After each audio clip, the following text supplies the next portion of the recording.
या ठिकाणी सांगितलं पाहिजे की आपण जो शेतकऱ्यांना नमो शेतकरी महासन्मान योजना आपण सुरू केली, केंद्र सरकारचे 6,000 आणि त्यासोबत राज्य सरकारचे 6,000, आज त्याचा आपण हप्ता हा शेतकऱ्यांच्या खात्यामध्ये जमा केलेला आहे।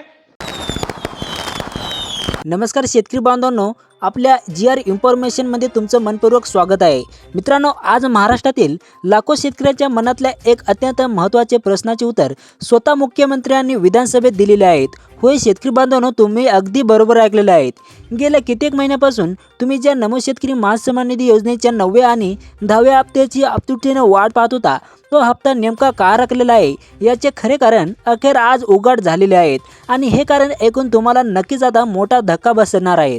मित्रांनो, शेतकरी मित्रांनो, बघा, आपल्याला माहीतच आहे की शेतीचा वाढता जाणारा खर्च आणि त्याला थोडा हातभार लागावा या हेतूने केंद्र सरकारने PM किसान योजना ही सुरू केलेली आहेत आणि याच योजनेच्या धर्तीवर आपल्या राज्य सरकारने सुद्धा नमो शेतकरी महासन्मान निधी योजना ही सुरू केलेली आहेत। तसेच आणि या योजनेचे आतापर्यंत 8 हप्ते शेतकऱ्यांच्या खात्यात यशस्वीरित्या जमा झालेले आहेत। मित्रांनो, बघा, या नियमानुसार आतापर्यंत 9वा आणि 10वा हप्ता सुद्धा आता जमा होणे आवश्यक होते, पण दुर्दैवाने हे दोन्ही हप्ते अजूनही रखडलेले आहेत। आता बघा, यामागचे नेमके मूळ कारण काय आहेत आणि कर्जमाफीच्या घोषणाचे आणि या रखडलेल्या हप्त्याचं नेमकं काय संबंध आहेत, मुख्यमंत्र्यांनी विधानसभेत काय सांगितलं आहे, हे सगळं सविस्तर आजच्या या व्हिडिओमध्ये पाहणार आहोत। मित्रांनो, बघा, महत्त्वाची सूचना शेतकरी बांधवांनो, बघा, हा व्हिडिओ अर्धवट सोडून नका जाऊ, शेवटपर्यंत नक्की बघा आणि जर तुम्ही चॅनलवर नवीन जर असाल तर अशाच अधिकृत बातम्यांसाठी आमच्या या GR इन्फॉर्मेशन यूट्यूब चॅनलला आताच सबस्क्राईब करा आणि बेल आयकॉन देखील दाबून ठेवा। मित्रांनो, बघा, शेतकरी बांधवांनो, बघा, आधी एक गंभीर आता बाब समजून घ्या की केंद्र सरकारच्या PM किसानचे पैसे हे वेळेवर मिळतात, पण राज्य सरकारच्या योजनेला नेहमीच उशीर होतो। तर का? तर बघा, काल विधानसभेत मुख्यमंत्री देवेंद्र फडणवीस यांनी कर्जमाफीमध्ये अत्यंत महत्त्वाचे बदल जाहीर केलेले आहेत। म्हणजेच की 2019च्या कर्जमाफीत शेतकऱ्यांना पूर्वी फक्त 50,000 रुपयाचा लाभ मिळत होता, तो आता वाढून थेट 2 लाख रुपये करण्यात आलेला आहे। तसेच नियमित कर्जदार शेतकऱ्यांसाठी हे असणारी 2026-2027ची जे जाचक अटसुद्धा पूर्णपणे काढून टाकण्यात आलेली आहेत।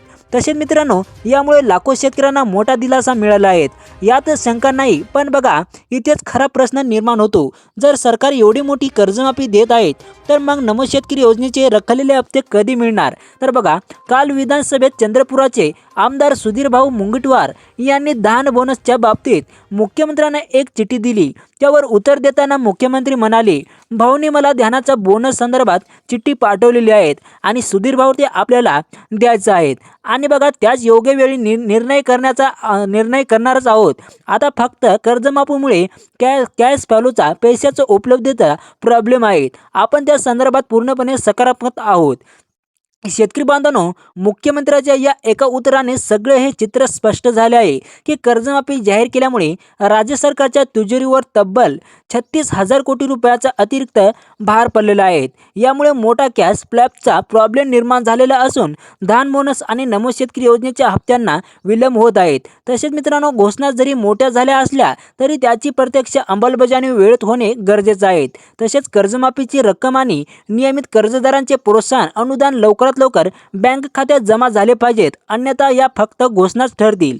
तसेच बघा, यासोबतच रोहितदादा पवार आणि क्रांतिकारी शेतकरी संघटनेचे नेते रविकांत तुपकर यांनी पीक विम्याच्या बाबतीत एक अत्यंत महत्त्वाची माहिती समोर आणलेली आहे। ती संपूर्ण माहिती आपण पुढील व्हिडिओमध्ये सविस्तर पाहणार आहोत, त्यामुळे चॅनलला नक्की सबस्क्राईब करून ठेवा। बघा शेतकरी मित्रांनो, बघा, नमो शेतकरी योजनेचे 9वे आणि 10वे हप्ते कर्जमाफीच्या क्रॅश प्रॉब्लेममुळे रखडलेले आहेत। तसेच मुख्यमंत्र्यांनी स्वतः विधानसभेत ही बाब कबूल केलेली आहे। तसेच धान बोनसला सुद्धा याच कारणामुळे उशीर होत आहेत। तसेच कर्जमाफीची प्रत्यक्ष अंमलबजावणी लवकरात लवकर होणे गरजेचे आहे। मित्रांनो, बघा, शेतकरी बांधवांनो, या सगळ्या परिस्थितीबद्दल तुम्हाला काय वाटते? नमो शेतकरी योजनेचे हप्ते कधी मिळालेले पाहिजेत? तुमच्या मत आम्हाला कमेंटमध्ये नक्की सांगा आणि मित्रांनो, ही माहिती तुमच्या गावातील प्रत्येक शेतकऱ्याला, शेजाऱ्याला आणि नातेवाईकांना आता शेअर करा। तुमचा एक शेअर इतर शेतकऱ्यांपर्यंत योग्य माहिती पोहोचू शकतो। व्हिडिओ आवडला असल्यास लाईक करायला विसरू नका। आपण पुन्हा भेटूया एक नवीन अपडेटसह, विशेषतः पीक विम्याच्या मोठ्या बातमीसह। तोपर्यंत तुमची आणि तुमच्या कुटुंबाची काळजी घ्या। जय शिवराय, जय महाराष्ट्र, जय धन्यवाद।